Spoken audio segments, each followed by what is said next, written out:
Olá, como vai? Tudo bem? Espero que sim.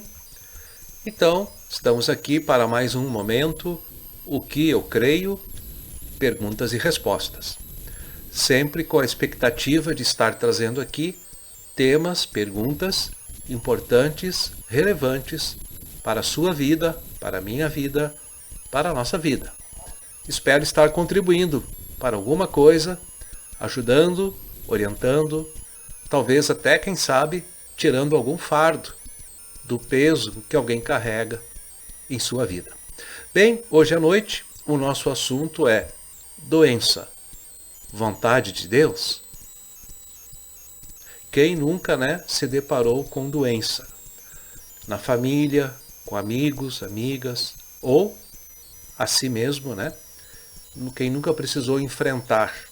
E algumas pessoas já faleceram devido a doenças. Então, doença é algo da vontade de Deus? Essa questão foi levantada a partir de uma carta recebida, por um pastor já antigo, falecido, e ele respondeu de uma maneira que eu considero muito equilibrada. Então a pergunta veio da seguinte reflexão: doença é ou não é vontade de Deus? Um certo autor escreveu num artigo publicado no Anuário Evangélico que doença é desarmonia, é desordem, que, portanto, não é vontade de Deus.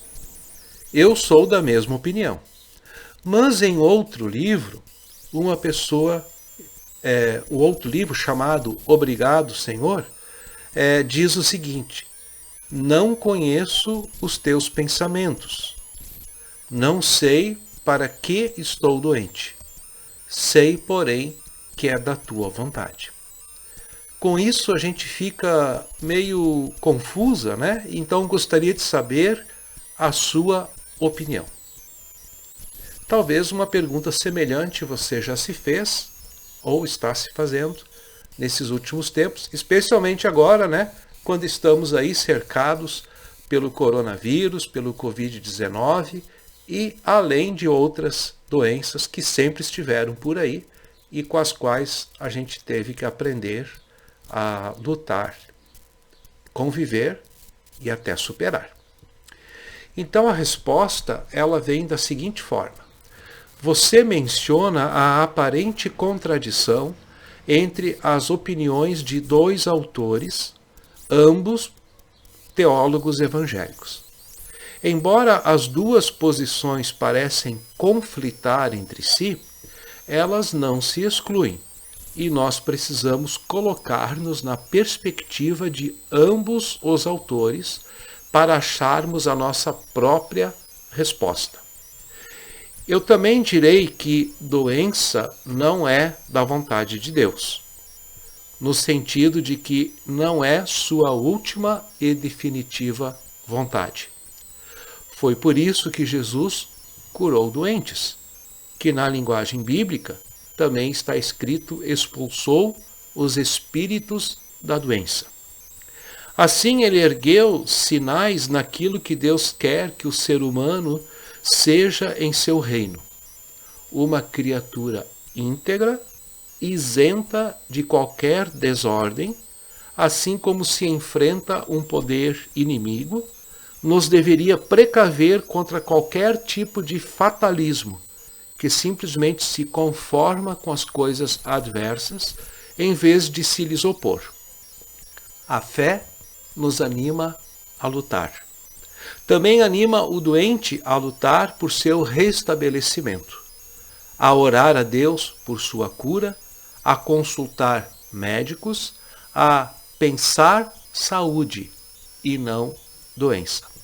O cristão nunca estará enamorado de sua doença, apaixonado pela sua doença, como se fosse uma graça especial e que valesse a pena conservar. Se a doença assim não corresponde à última e definitiva vontade de Deus, ela poderá bem corresponder à sua vontade. provisória, temporal, nesse tempo de espaço. Sua vontade temporária para conosco. Assim como o médico, o cirurgião, né, que opera, tem que ferir para curar. Vocês imaginem como eram as primeiras cirurgias quando não existia anestesia. Deus poderá salvar-nos através da doença. E esta sua vontade de salvar nunca deveríamos perder de vista. Ainda que ele nos faça, como se diz lá no Salmo 23, caminhar pelo vale das sombras da morte. O apóstolo Paulo escreve na segunda epístola aos Coríntios, capítulo 12, os versículos 7 a 10, que ele, o apóstolo Paulo, rogou a Deus, ou seja, pediu com insistência, por 3 vezes que o anjo de Satanás se afastasse dele. O anjo de Satanás, como também na Bíblia está escrito, espinho na carne, devem ser entendidos como uma determinada enfermidade, que no caso do apóstolo Paulo, nunca soubemos qual foi. Mas que Deus lhe respondeu: a minha graça te basta. Às vezes Deus usa a nossa fraqueza, enfermidade vem de infirmeza, sem firmeza, para revelar a sua força. E poderá ser o caso de que ele usa um cego miserável e indefeso para revelar a sua glória. O próprio sofrimento de Cristo no jardim do Getsêmani e o Gólgota, onde foi crucificado, nos mostra que devemos distinguir entre vontade humana e a vontade de Deus.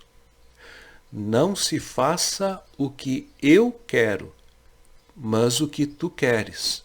Foi assim que Jesus orou. Uma simples revolta contra uma enfermidade, revolta baseada em nossa vontade de sermos curados, não levaria longe. Se, porém, em confiança e fé irrestritas, aceitarmos a vontade de Deus, que nunca é idêntica a um fatalismo cego, já estamos enfrentando a doença. Já estamos lutando pela saúde, engrenando nossa vontade com a vontade de Deus. Por isso, não se desespere se for o caso de estar enfrentando uma doença, mas creia. Mesmo que o espinho na carne continue a incomodá-lo, a incomodá-la. Lute contra a doença com fé, não como uma vítima que entrou em pânico, mas com a confiança e a serenidade de uma criatura que Deus ama. Deus poderá ter uma tarefa especial para você. Procure descobri-la. Quem sabe a vontade de Deus provisória poderá ajudá-lo a dar conta do recado, enfrentando melhor esta situação desfavorável. Este é o assunto, então, que trouxeram-nos, né, esta noite, e eu espero que compartilhando com vocês, não que eu desejo que alguém fique doente, mas inevitavelmente, em algum momento, já enfrentamos, estamos enfrentando ou enfrentaremos alguma doença. Umas mais simples, outras mais complexas. Então, obrigado pela sua companhia desta noite ou deste dia, não sei que horas você vai assistir este vídeo, e que Deus assim nos abençoe. Fique bem, fique com Deus e até amanhã, se Ele assim o permitir. Tchau.